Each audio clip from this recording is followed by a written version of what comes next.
An interesting video has recently surfaced online showing Steve Vai and Macchio playing some guitar battle. The scene was from the 1986 movie Crossroads. Today we'll dive into the mystery, deep and dark story behind this amazing film. Did Macchio actually play the guitar in Crossroads? Does Robert Johnson sold his soul to play guitar? Is Crossroads 1986 a true story?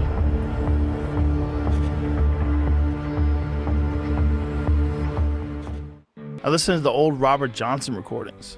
You know why? Because Robert Johnson was the guy who, at the time, was so good that, he's a blues guitarist. He was so good that they came up with this theory that he had sold his soul to the devil. Oh, yeah. Robert Johnson was a famous blues musician back in the 1930s.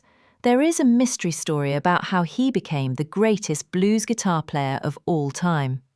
Some people say he made a deal with the devil, sold his soul at Crossroads.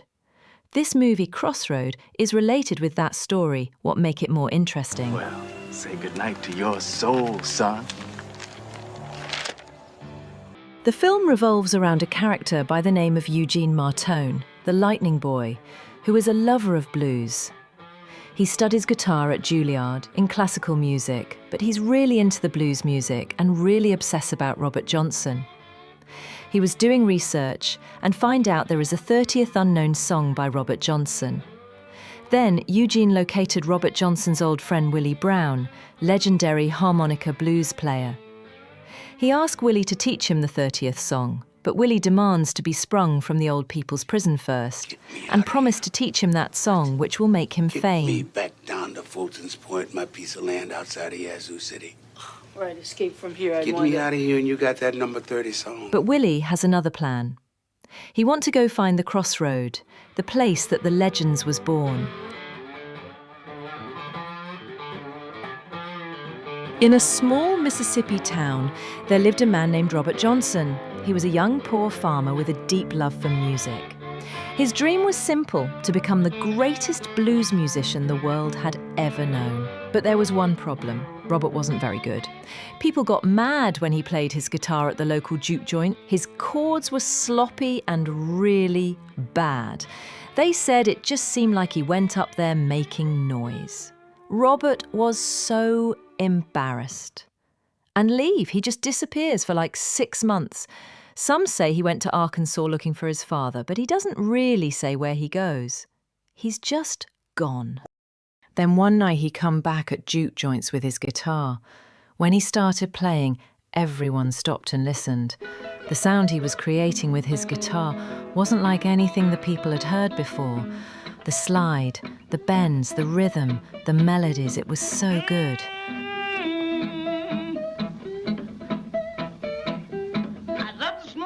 He did some kind of impressive combination of playing slide, rhythm and bass all at the same time. It was like, was he playing the piano? When he finished, all mouths were standing open. Everyone at the juke joint was blown away. Robert Johnson had transformed into such an incredible guitar player. But here, the question that was on everybody's mind. How did he get that good that fast? And there were also Robert Johnson's song, Me and the Devil Blues. Then the rumours goes that Robert Johnson made a deal with the devil at the Crossroads. My interpretation is he's talking about trouble or he's talking about a woman. I mean, that song earlier this morning, you knocked upon and I said, "Oh, Satan, I believe it's time to go." I think he's talking about his girlfriend, to be honest with you. That's my way of, it's just simple. I don't really know that I care to imagine what it would be like if it was really like voodoo. Maybe there was.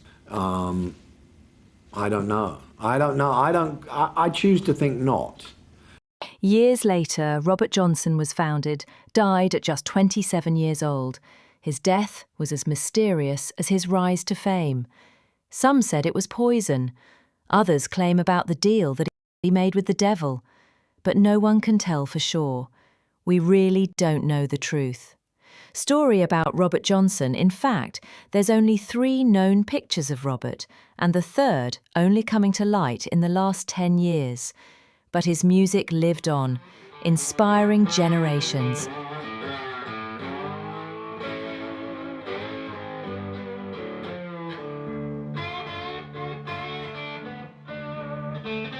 Everyone knows that many great musicians involved to create great music in this film, like Vai Guitar, Arlen Roth, Steve Vai, William Canongizer, and many more.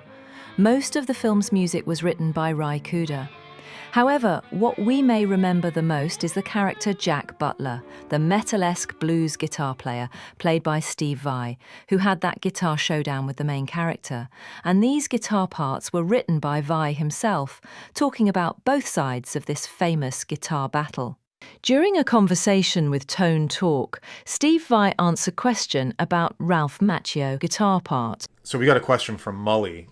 He asked if you could set the record straight on who played the various parts in Crossroads.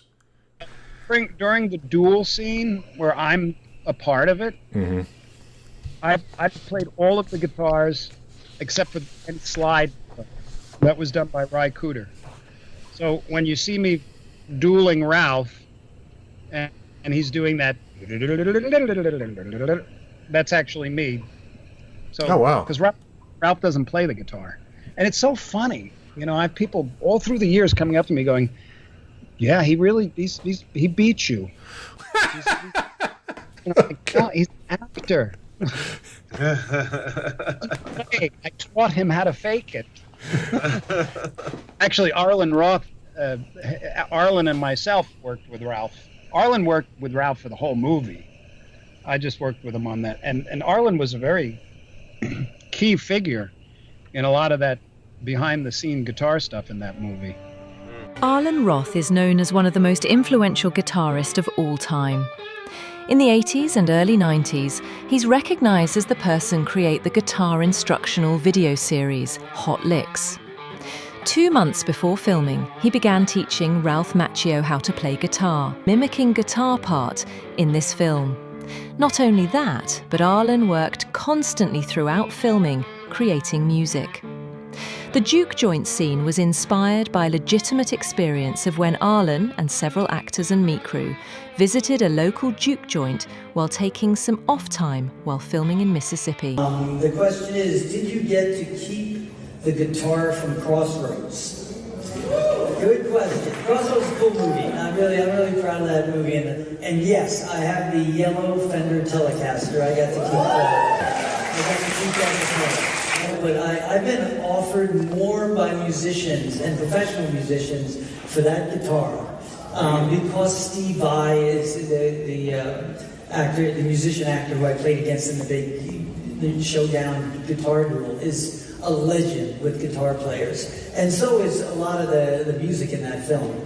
This is a very underrated Ralph Macchio film. He did this after Karate Kid Part 1 and 2, and it's a very different movie. It deals with rock and roll and blues, something that's very different as well. If you're a blues, rock and roll enthusiast, a music enthusiast, you might actually really enjoy this film. And the soundtrack of this movie is really good. A track like Feeling Bad Blues gives impact through the scene in this film. If you want to watch this full movie, check out the link on description below. Thanks for watching. You guys will be excited about next upcoming videos. Don't forget to subscribe and push the notification bell. Peace.